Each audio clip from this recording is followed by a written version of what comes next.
Okay, I'll just start by myself. How about that? Well, my name's Sergio Uribe. I am interning for the Dream Center. I'm a fourth year psych major, and I guess I'm a transfer student as well. So I guess technically my second year at Cal Poly. And yeah, that's me. If you want, I'll let you go, Dr. Schwartz.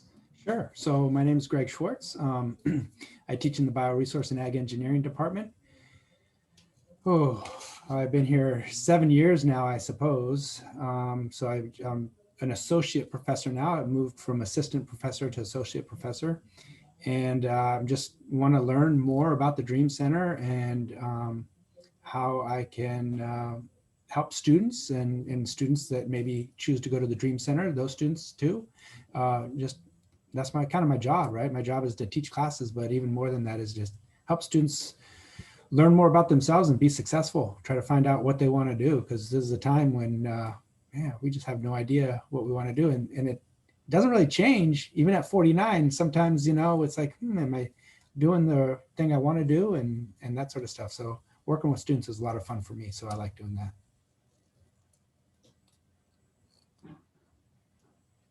Okay, cool. I can introduce myself next. My name is Sandra Gutierrez. I'm a second year business major and I'm a student lead for the Dream Center. Brian, you want to go? Yeah, my name is Brian Garcia. I'm a fourth year ASM major in the Bioresource Engineering Department. I've had Dr. Schwartz for a class or two, I think. I'm also a transfer, so this is my second year here, and I look forward to learning a little bit more about Dr. Schwartz. All right. Good. And this, I want to clarify, this is a question and answer format, but Brian, you're free to ask questions and go on any tangent you want and anytime you need to. Okay. Sounds good. Thank you. All right. So just to start off the conversation, I'm gonna ask Dr. Schwartz to just tell us a little bit about yourself and why you chose your specific career. I'm gonna write it down so it's a little bit easier. Yeah. Okay. So a little bit about myself, and then why I chose this specific career. So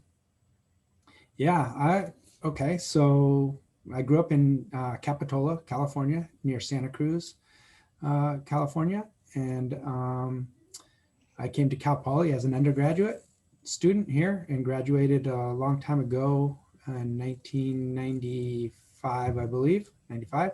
Went off to graduate school in South Carolina and Clemson University, Clemson, South Carolina. And while I was here at Cal Poly, I really liked water. I learned a lot about water. The ITRC is an amazing place to be. The faculty at the ITRC are amazing. And so I really enjoyed water, and I wanted to do stuff with water. I really liked my irrigation classes. But I wanted to also, do a little bit more on sustainability. So I got into aquaculture, which aquaculture is basically fish farming.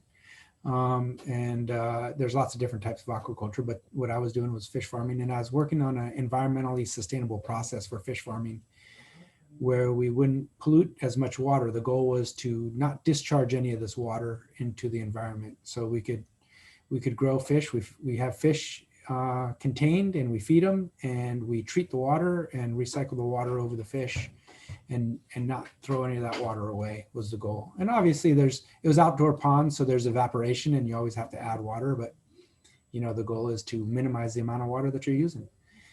And really enjoyed that. So I received my master's degree, and I was having so much fun. I said, well, I'll just stay on and complete my PhD because I'm learning so much, and the people I was working with were amazing. So I received my PhD a few years later, and so it's 2002 now. So it's 7 years total in South Carolina, and that was a lot of fun. If you ever get a chance to go to South Carolina, it's great. I don't know, it just changed, right? It's a little humid, but it was great. After that, I graduated.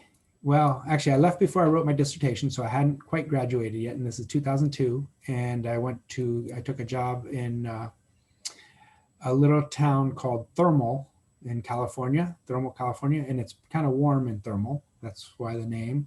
And it's right near Coachella, where they have the music festival. So I lived in Indio for 10 years, almost 11 years, and worked at a fish farm doing research and development, water quality stuff, right? So I wasn't actually raising the fish, but the nice thing was I could go early and leave late, and I could actually help raise the fish, right? I had to do my job, but then also learn more about how they cultured their fish. I had to do it when I wasn't doing my job. So that was a lot of fun. Only problem is recession hit in 2008 and the fish farm went out of business. So we no longer had fish, but we had research and development. So we were still doing research for another 4 years after that. So we were doing some research with Waste Management, a company that picks up your waste and sends it to the landfill, right? So you've probably heard of Waste Management. You ever heard the term reduce, reuse, recycle? That's pretty much coming from Waste Management.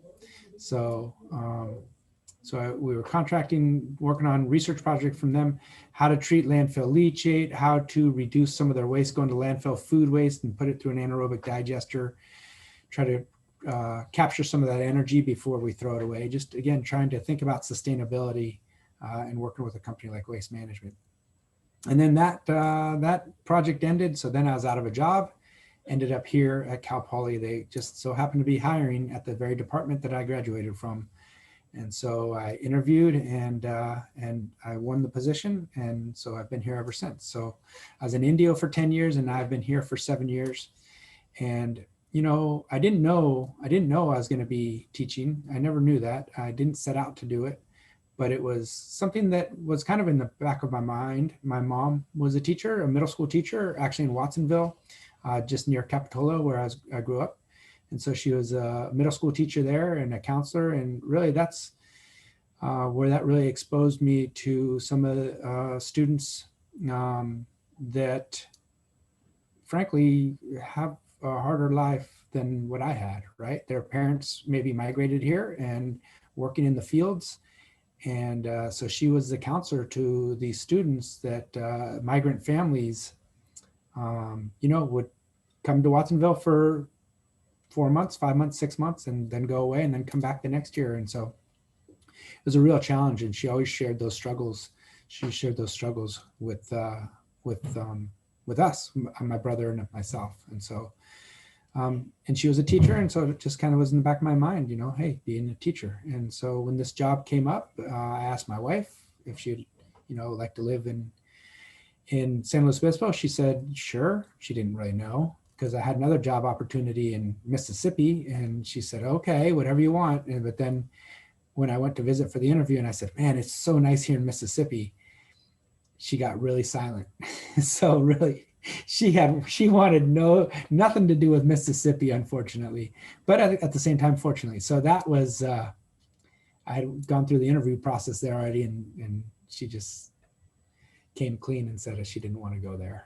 So that left this option here at Cal Poly, which is a good option. So it's a great option actually. And so I've been here and just trying to help students, you know, figure it out. I was always a student that was never really sure if I was in the right place. So I can just start to see, when students don't know. I don't know what they're going through, but I can try to envision it. And, you know, I can't really, but I can kind of, right? I only have a little glimpse that you know, it wasn't a perfect situation for me here. So I can have a glimpse of maybe for other people, it's not perfect as well. I don't know what that not perfect looks like, but I do know that it's very real that it's not perfect. So we just have to figure it out and get through it. Yeah, Sergio, did I answer kind of your question? Yes, you did. Okay. That was really good. Yeah. I really liked how like you kind of described like your pathway of how you got here and how you started with just liking water, and then you Yeah. went to fish farming, and then one thing led to another. I thought that was really cool. Yeah, it is, you know, it's all kind of really lucky, you know, it's all, and this is different for everybody. For me, I was really lucky, right? For other people, it's totally planned, and other people are really detail oriented. They know exactly what they want and how they're going to get it. And for me, you know, literally, when I graduated from Cal Poly, I went to a conference that had to do with the American Society of Ag Engineering conference. And I just happened to sit at the dinner table with 3 people that were looking for grad students, right? And so I didn't know I was going to graduate school. I had no idea. I went to this conference looking for a job, and I met these three people, just happened to sit with them at dinner time, and started to talk to them. And I ended up, I only bought a one-way ticket. The meeting was in Chicago. I just bought a one-way ticket because I was sure I was going to get a job. And I ended up taking the van with the Virginia Tech group that I met at the dinner table and toured their campus. And then I borrowed a car. A friend of my mom lived in Virginia, and she let me borrow her car. So I drove down to North Carolina and drove down to South Carolina and visited those campuses. Just really lucky, right? It's not always a set plan. And for me, it definitely was not a set plan. It just one coincidence after another. And I ended up back here in San Luis Obispo. Okay, I'm gonna go ahead to the next question. In your story, you mentioned growing up around diversity and you traveled to Central America. Can you speak a little bit more about that and how that has influenced your work and you have done in DEI? Yeah. Okay, great. So first of all, DEI is a little bit, it's kind of new to me, right? And so for many of the people that'll be watching this video, it's not new to them, right? So it's really new to me. I'm just learning about it, and it's a real eye opener. I was exposed to a little bit in my undergraduate career. I was fortunate enough to have some underrepresented students that I cared for and shared their stories with me, and it was kind of basically planting a seed. And before that, even before that, my parents were in the Peace Corps, did a lot of work in Central and South America. And when my parents divorced, when I was about 3, my dad stayed in Central and South America, and my mom came back to the United States. And that's why I grew up in California, where I did in Capitola. But I would go still visit my dad. So I've been to, say, Honduras, Guatemala, Nicaragua, Panama.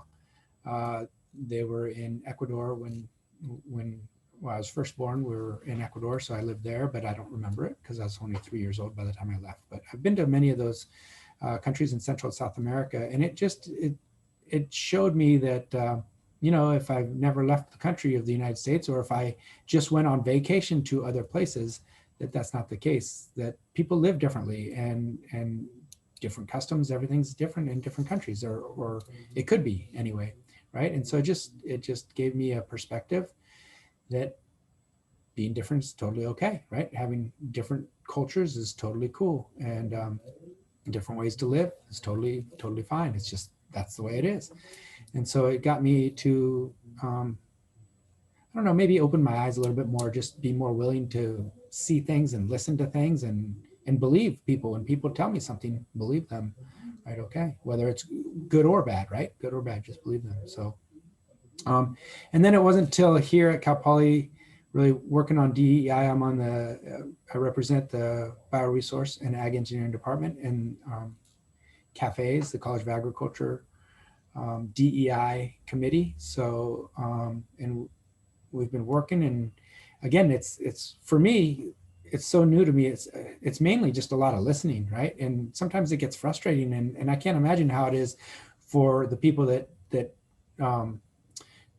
feel that DEI is it's not including them, right? So for me, being white, being male, right, there's a lot of things I don't see. And so I'm listening and I'm learning so much, and it's frustrating, and in the sense that I feel like, nothing's ever done, right? Or we make steps forward and then so many steps backwards. And I can't imagine what it's like if it's actually you are the person that this is kind of against, so like the people I'm talking to right now, right? If you are of Hispanic origin, or if English is not your first language, or if you are undocumented, I can't even imagine, the things you're going through, but I'm just listening, right? I'm just listening. And so that's really important, to try to make it a place where everybody can thrive, and everybody can do what it is that they want to do. Not everybody wants to be CEO of a company, but if that's what you want to do, that's fine. Then you should be able to have that opportunity to try to get there. So Sergio, I don't know a lot about DEI. I'm really just learning about it. It's just like 2 or 3 years ago that it really came out, especially in the College of Agriculture. And it's like, okay, I believe equity is important, right? I believe inclusion is important, diversity is important. So that's why I volunteered to be on our committee. So it's just, it can be at times where we just think we're not making any progress. Thank you, Dr. Schwartz. Get the next question here. Do you have any comments, Sandra?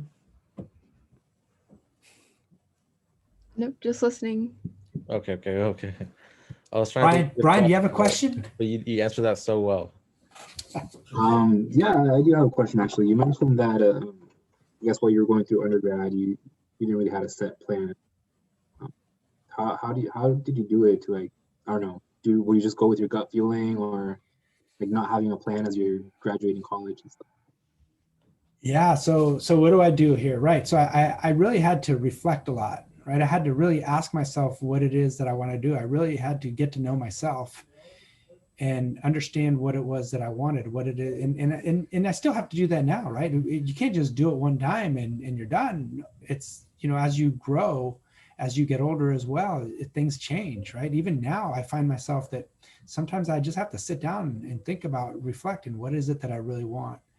And I really like math, and I really like water, and aquaculture. That the project that I was going to work on just seemed fantastic, right? It seemed like a great fit. So, you just, and it's okay. I got lucky, right? It's okay to be wrong and take a job that you don't like.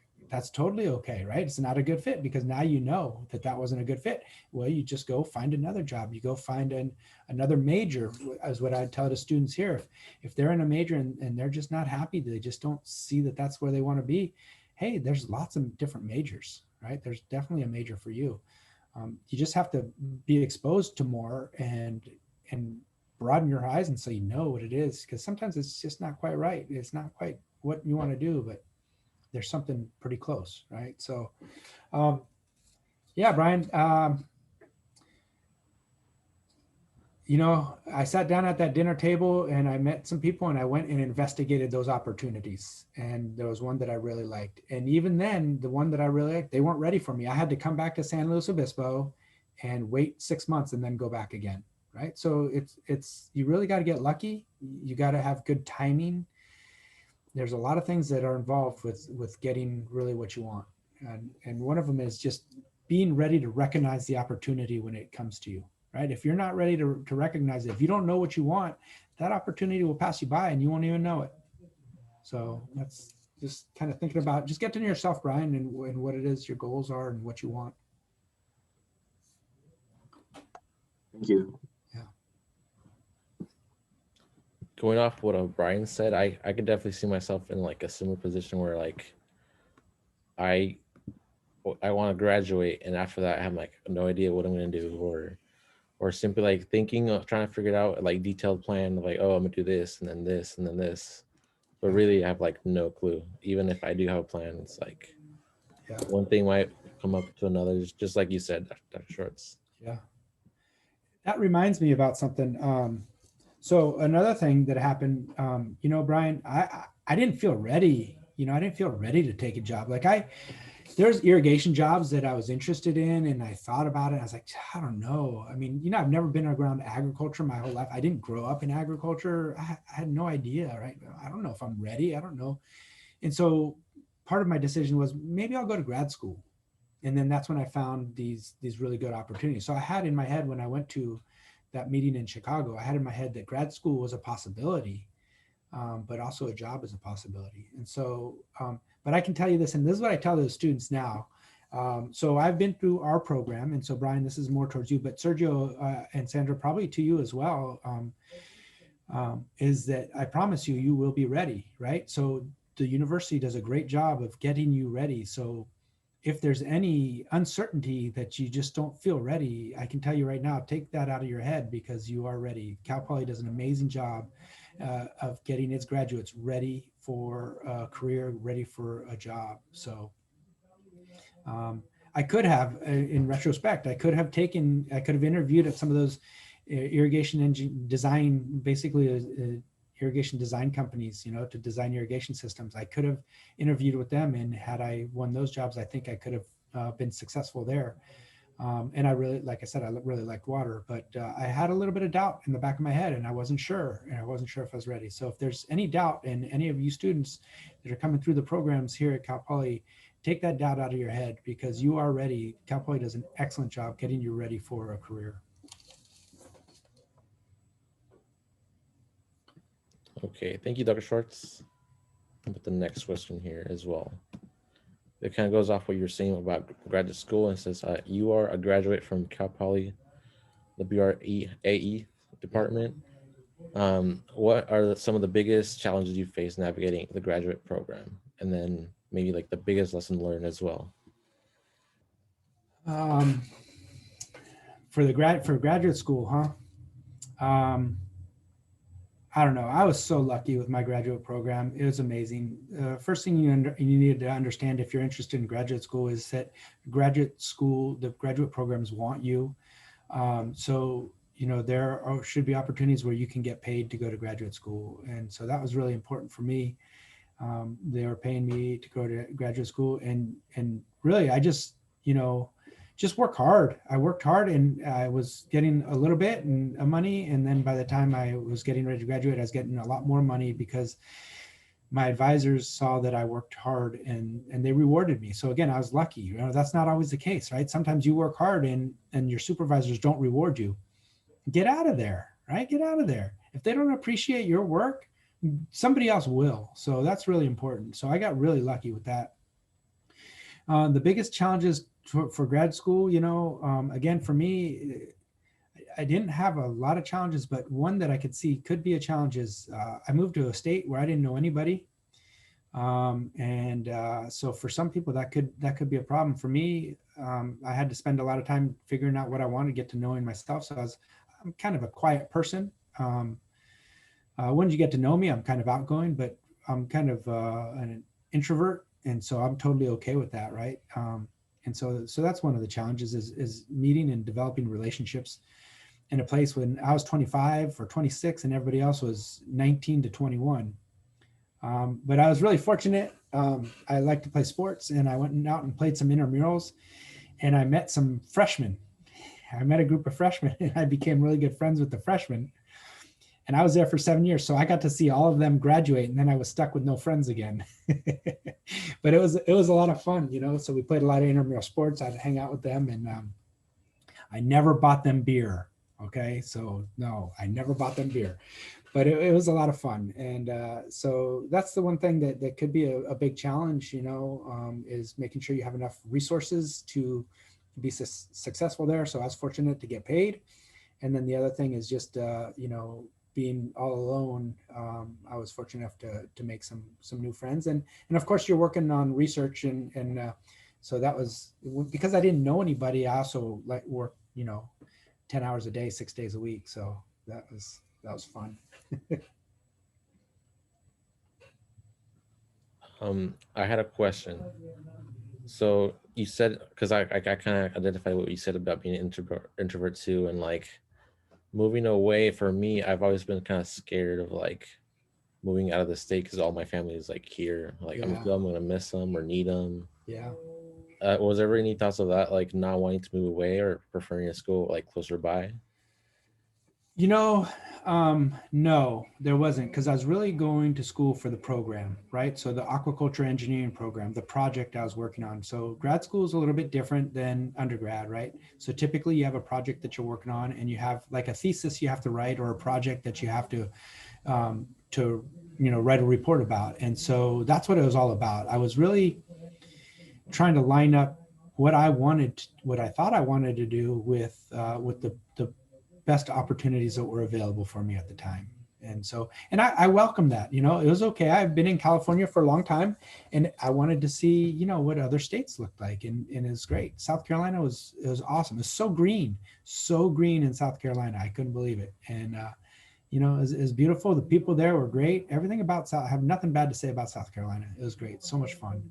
And it just so happened that once I graduated or left South Carolina, the job that I was taking was back in California. So just coincidence.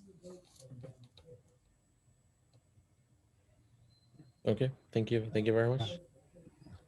All right, we'll put down the And, next. and Sergio, Oh, go ahead. if I don't answer your question, just ask it again, because sometimes you ask a two-part question and I answer one of the parts and forget That's about true. the other one. So just press me. I'm good. No, no, that's okay. Thank you very much. The next question here is, one of the goals of Connection Hour is to connect with first generation students. What advice would you give the first generation Cal Poly students? Yeah. That's really tough. I because I don't know the struggles. I don't know the struggles that first gen Cal Poly students go through, right? Um, you know, both my parents went to college, and I think their parents went to college, and so I don't. And I'm, again, like I said before, with DEI especially, I'm trying to learn, and I don't know what the struggles are, and I won't know unless somebody comes and tells me, right? Or unless I hear about them somehow, right? It's just, I'm in my own little bubble here, right? And it's really unfortunate, to be honest. um, but I'm here, right? I'm here with you, Sergio and Sandra, and we're trying to figure this stuff out. So the only thing I can think of is that you know from my perspective, I'm here to help you, and I'm an instructor, right? And I'm thinking that most of the instructors are very similar. The reason we're here in instructors at Cal Poly is because we're here to help you. So if you are having trouble with something personal or in the class, it doesn't matter.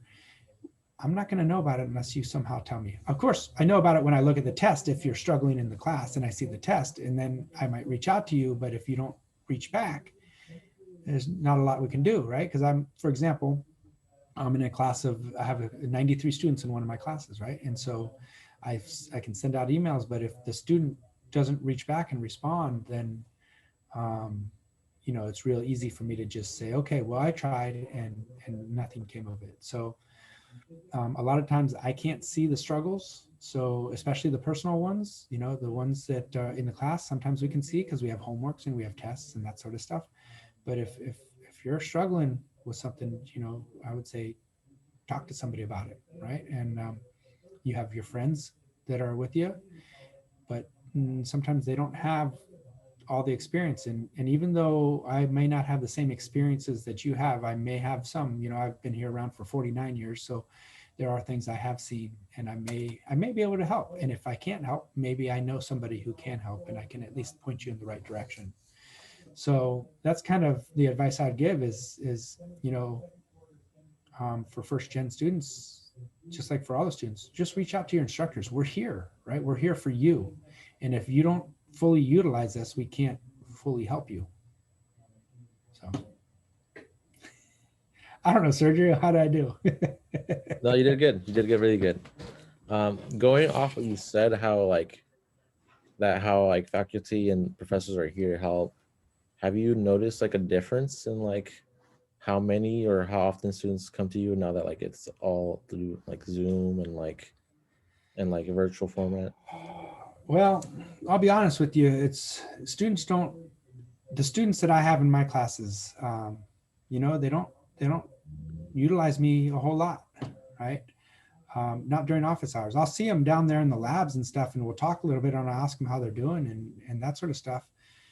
Um, but again, unless they tell me something, I'm not going to know. But it was Zoom. I would say, it's even a little bit less. It might even be a little bit less. Like I had a few students in my office hour this morning, but that's because I gave back a test. But it's rare. It's rare that students come visit. But I always tell my students just to come, when we were in person, to come just say, hey, just come say, hey, right? Because there's going to be a day when you need a letter of recommendation from somebody, and there you might have an instructor that you really liked, but you never took the time to get to know them. And it's going to be tough for them to write a good letter of recommendation, right? A good one. I mean, we can write one, a generic one, right? Okay, you did well in my class. You seemed attentive, but unless we really know you better than just that class, it will be hard to write one that's more personable. So, so yeah, the office hours are a little bit, they're decreasing a little bit.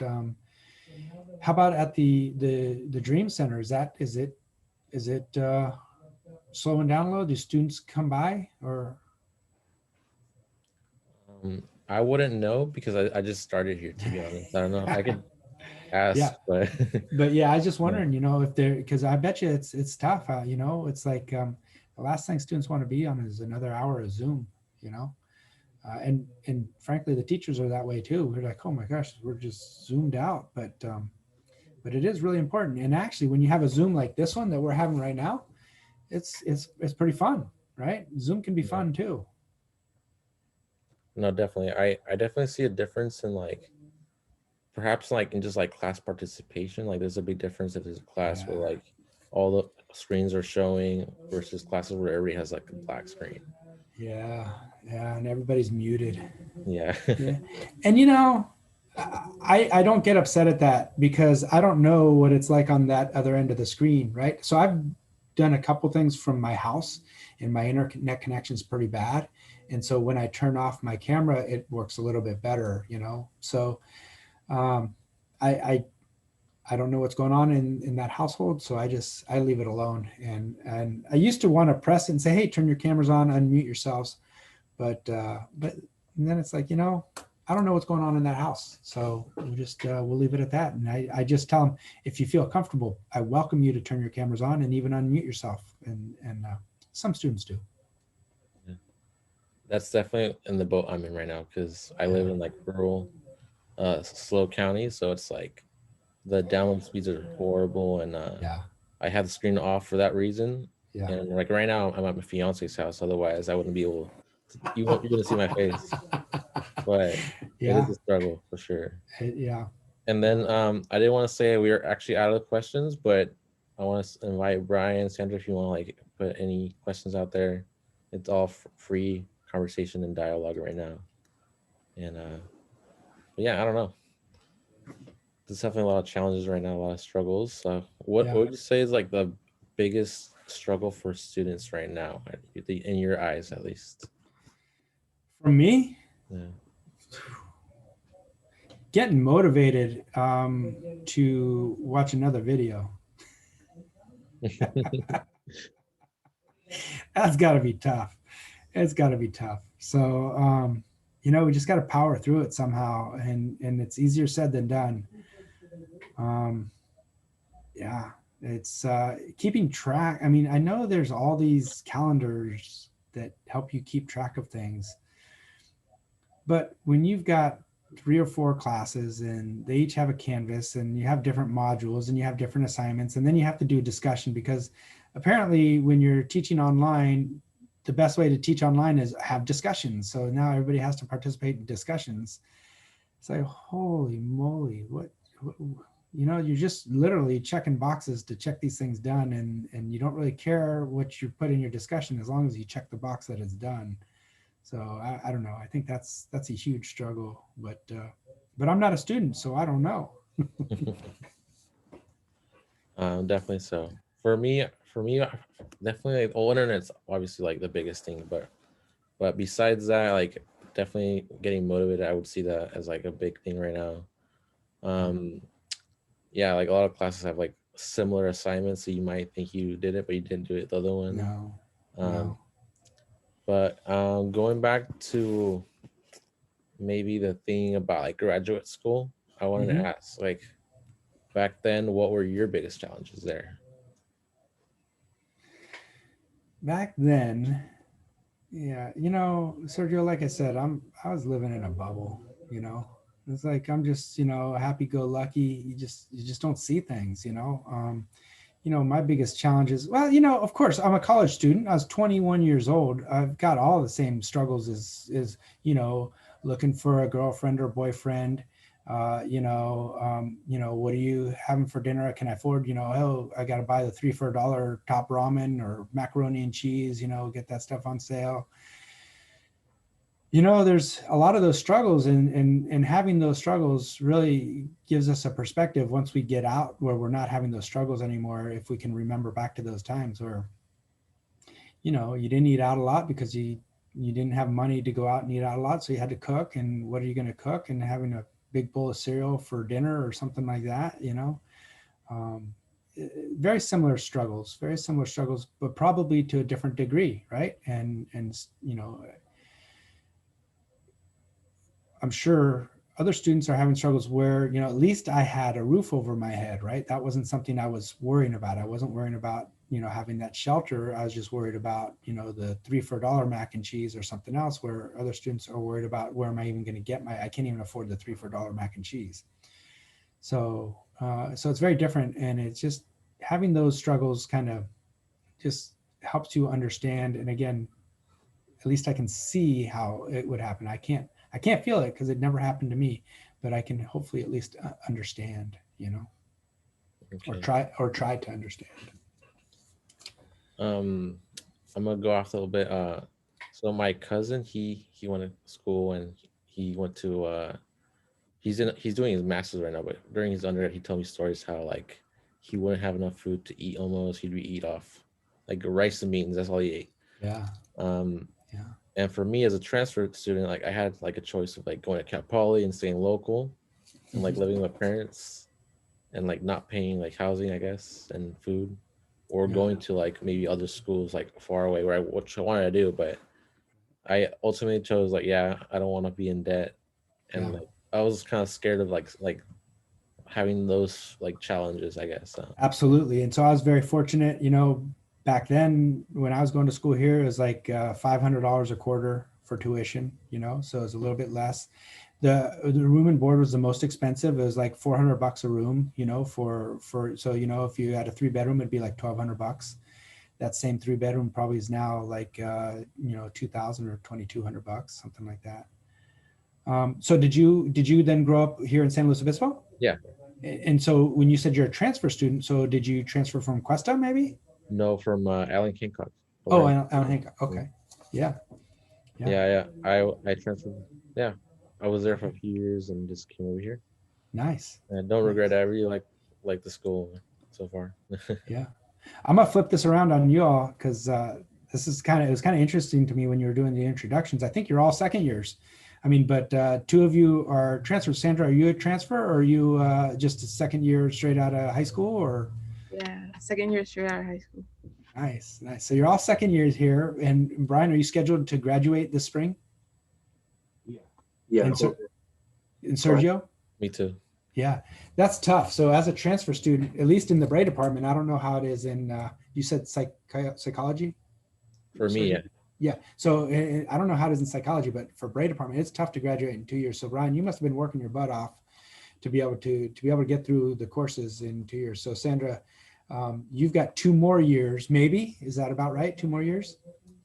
And I thought about graduating early, but I think I'll keep it to the 2 years. Yeah. I think you should. So I would say a piece of advice is maybe don't graduate early. If you can, you know, if you're not worried about the expenses and stuff like that, if you can stay in San Luis Obispo 1 extra year, just develop so much more relationships, and you just so much you learn outside of school, you know, that will help you in your careers. You know, how to navigate roommates. Oh. That's always a challenge too. So yeah. All right. So yeah, that's exciting. I'm glad you're all kind of second years and 2 of you are graduating.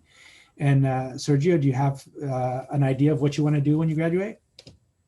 I've had like several. None of them like really like what's the word, like firm Yeah. ideas, I guess. Because I've thought about maybe going to like become a counselor, getting a master's for that, or I thought about like therapy. And I thought about being like a principal. Uh-huh. All three sound cool, but I don't know exactly Yeah. what I want to do. Yeah.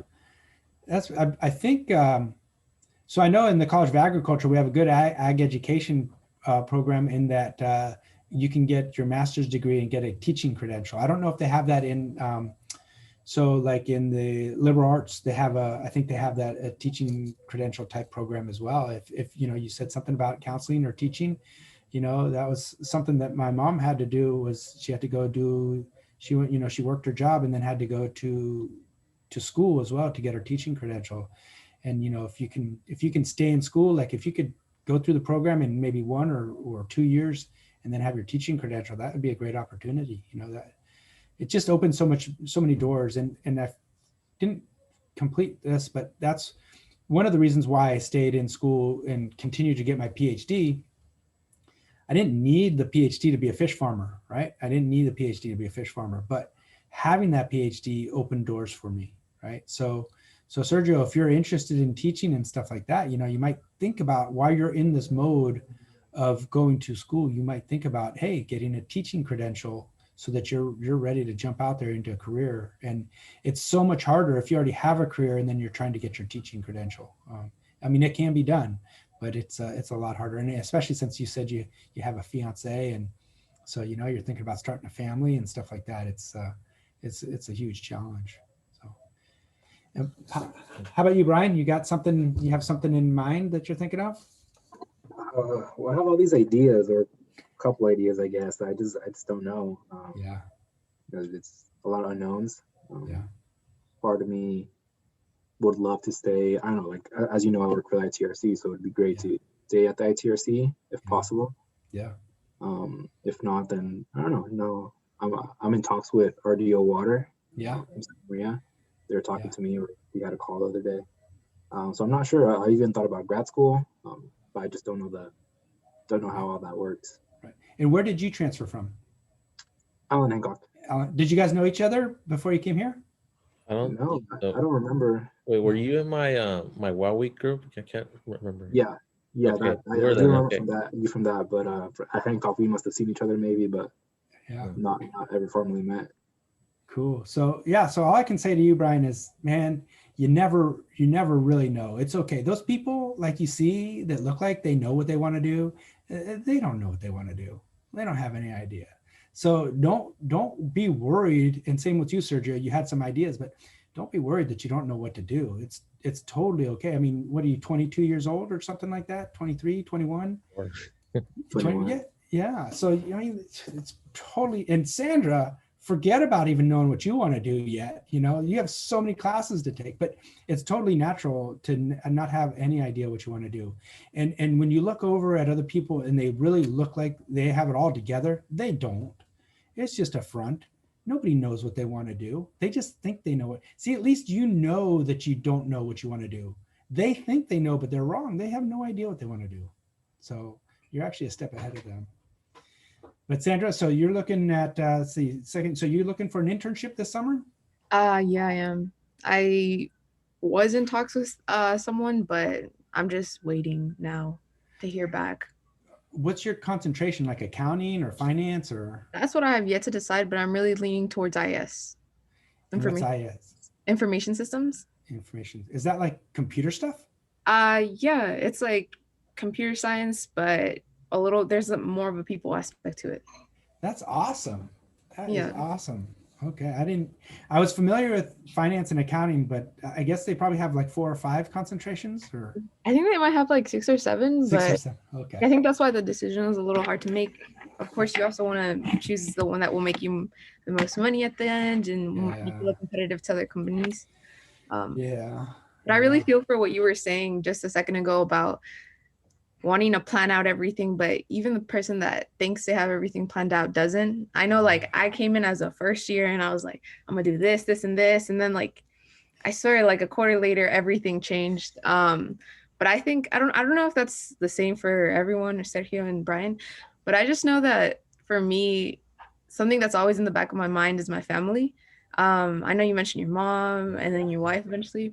Yeah. But I feel like as much as I want to think about like going to grad school and continue learning, I mean, that is something that my parents said was so important. They told me that's the only thing we can give you, helping you get your education.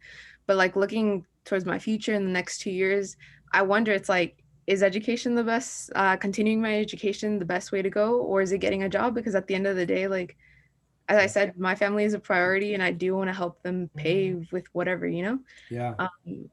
I feel like that's some things that I struggle with. I feel like I want to plan everything, but of course I can't. But you really have to think about what it is you want, right? What it is you want. And is money the thing that's really important to you, right? Is that the thing? And I don't know the answer either.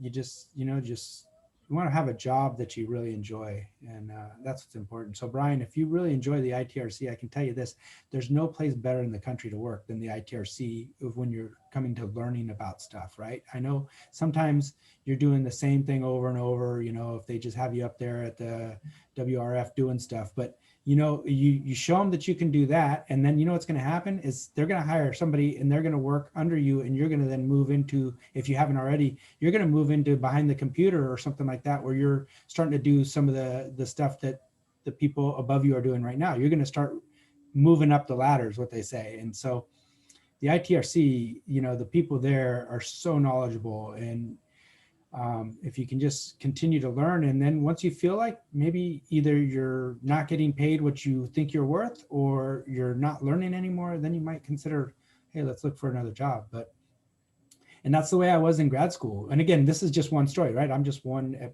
piece of advice. When I was at grad school, I was just learning so much. Like after my master's degree, like the first thing they said when I got there was, okay, we're going to graduate you here in 1 year, get your master's degree in 1 year. So I started taking all my classes as if I were going to graduate in 1 year. But then they realized they really liked me and I really liked them. And, you know, 7 years went by before I left there. So, you know, just you got to know what you want. And as long as you're still moving forward and moving ahead, that's really important. And if, you know, if they just have you raking rocks and gluing fittings, that's one thing. But if they're actually starting to teach you things and why systems run this way, and you're learning a lot, you know, that's what's important, because that's going to make you invaluable when you eventually go to RDO water. You know, maybe you can get position a little bit higher if you're staying at the ITSC a little longer. But again, I don't know, and it just depends on what you want. Yeah. Quick question: how is the unit load for like grad schools in general? Yeah, so grad schools here are typically, and everyone's different. Like if you wanted to get an MBA, it'd be a little bit different, you know, business administration. But typically it's a 2-year program and you have to write a thesis, right? So you have to have a project to work on. And so typically the class load is 2 classes a quarter, instead of maybe you're doing 4 classes a quarter now. So 2 classes a quarter. They're a little bit more rigorous, but not that much, and you have plenty of time to do work. So, but every program is different. You have to go look at the program. Like, you know, you talk to, if you're interested in the water one or the irrigation one, you'd have to really talk to Dr. Howes and find out what that looks like. Okay, thank you very much, Dr. Schwartz. I appreciate your time and coming and talk to us and giving us all this advice, and yeah, thank you very much, Dr. Schwartz. Thanks for having me. Yeah. Thank you. Schwartz was great talking to you. Yeah, I'm glad you showed up, Brian. That was good to see a friendly face. You know, I wasn't so nervous. Not that Sandra and Sergio don't have friendly faces, but one that I've already had in class. Sandra and Sergio have very friendly faces too. Thank you. I also wanted to say thank you. Like, I felt like I took away the keep reflecting on yourself. I feel like that's something I'll definitely keep in mind. And also asking for help. For some reason, that's something that I struggle with. But that was a very good tip. Thank you. Yeah, you're welcome. Yeah, I mean, I've had students that work on a project that I intended the homework to be like 30 minutes, and they worked on it for 4 hours. And then they finally reached out to me, and I'm like, I'm so sorry. You know, it's just, this is all you have to do is X, Y, and Z. And it's just, and they go, oh, okay. You know, and so, yeah, you know, and, you know, it's a balance, right? Sometimes you might feel like you're pestering the instructor, or you might feel I should know this, you know, it's a balance. I really also liked how even though like my majors might be completely different or something, still it was like, no, like everything you said either inspired me or gave me good advice for my personal future, my career. So yeah, thank you very much. Cool. Well, thanks for letting me know. But that's one thing you're going to recognize, Sergio, and it started clicking for me like my junior or senior year as well, that all of my classes are related. You know, like I was learning about something in this class that was a totally different than this class, but they still kind of went together, and that's how it is in life. Everything kind of goes together. It doesn't matter if you're psychology or ASM or business or ag, it doesn't matter what your major is. It all just kind of, it just weaves itself through it. So, okay. Yeah. All right. I well, do have a question for you after ahead. you hit the record, but after you stop recording, I have a question for you. So, Go for it. Yeah. all right. Oh, after I start recording. After you stop recording. Yeah. Sorry. Okay. Let me